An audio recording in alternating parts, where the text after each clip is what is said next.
Maligayang pagdating sa RayPro onboarding at mga video sa pagsasanay. Ang maikli at madaling gamitin ng mga video na ito ay makakasama mo sa bawat hakbang ng paraan. Sisiguraduhin nilang alam mo ang lahat ng kailangan mong malaman tungkol sa RayPro para matiyak na simple at madaling magsimula.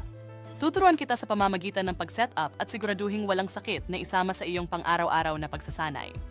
Sa unang video na ito ay ipapakita ko sa iyo kung paano mag-sign up at mag-login sa unang pagkakataon. Upang makapagsimula sa RayPro, kailangan mo munang mag-sign up at magparehistro para sa isang account. Ang function na ito ay matatagpuan sa RayPro landing page, www.rainer.com. Mula dito mag-click sa RayPro tile sa kanang bahagi. Sa tuktok ng pahina ay may isang asul na kahon. Ang kahon na ito ay may opsyon na parehong magparehistro at mag-login. Kung wala ka pang account, i-click ang magparehistro at ididirekta ka sa screen ng pag-sign up ng RayPro.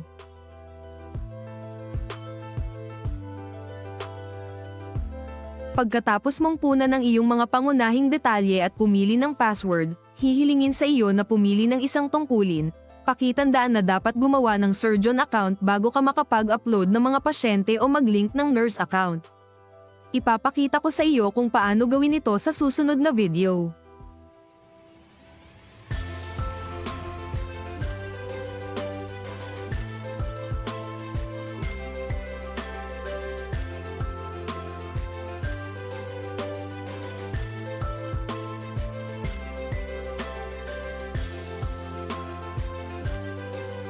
Pagkatapos ipasok ang iyong mga pangunahing detalye at piliin ang iyong tungkulin, kakailanganin mong basahin at tanggapin ang mga tuntunin at kondisyon at kasunduan sa privacy. Kapag nagawa mo na ito, maaari mong kumpletuhin ang proseso ng pag-sign up. Matapos makumpleto ang proseso ng pag-sign up na ito, ididirekta ka sa pangunahing screen ng pag-login. Sa puntong ito, magandang ideya na i-bookmark ang pahinang ito sa iyong browser upang mabilis kang makapag-navigate dito sa hinaharap. Upang mag-login, ipasok ang email address at password na ginamit mo bago mag-sign up at pindutin ang login. Sa unang pag-login mo bilang isang siruhano, hihilingin sa iyo na pumili ng ospital na pag-uugnayin mo. Kung hindi ikaw ang unang miyembro ng iyong ospital na gumamit ng RayPro, malamang na ma-load na ang iyong ospital sa loob ng platform ng RayPro. Una, piliin ang bansang kinaroroonan mo mula sa drop-down na listahan.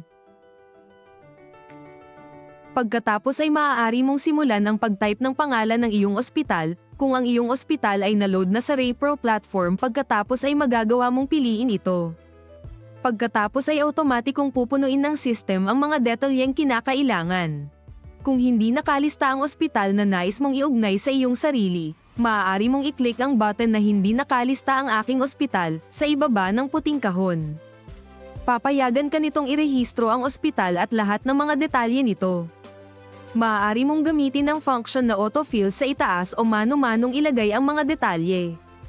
Ang paggamit ng function na ito ay nangangahulugan din na ikaw ang may-ari ng mga setting ng ospital.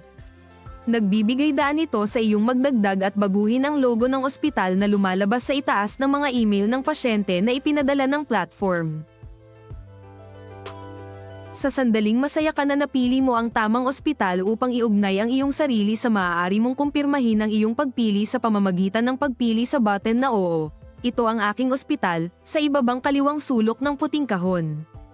Kapag nakumpirma mo na ang iyong pagpili, may lalabas na pop-up na nagtatanong kung gusto mong magdagdag ng isa pang ospital. Maaari mong iugnay ang iyong sarili sa higit sa isang ospital sa puntong ito. Para sa pagpapakitang ito, pipiliin natin ang hindi at tumalon sa pangunahing dashboard. Kapag nakumpleto mo na ang pag-uugnay sa iyong sarili sa mga ospital, ididirekta ka sa pangunahing dashboard. Mukhang walang laman ito sa kasalukuyan dahil kailangan mong magdagdag ng data upang makita ang mga resultang iniulat ng pasyente sa real-time, ngunit dito mo makikita ang iyong pangkalahatang ideya kapag nagsimula ka ng magdagdag ng mga pasyente.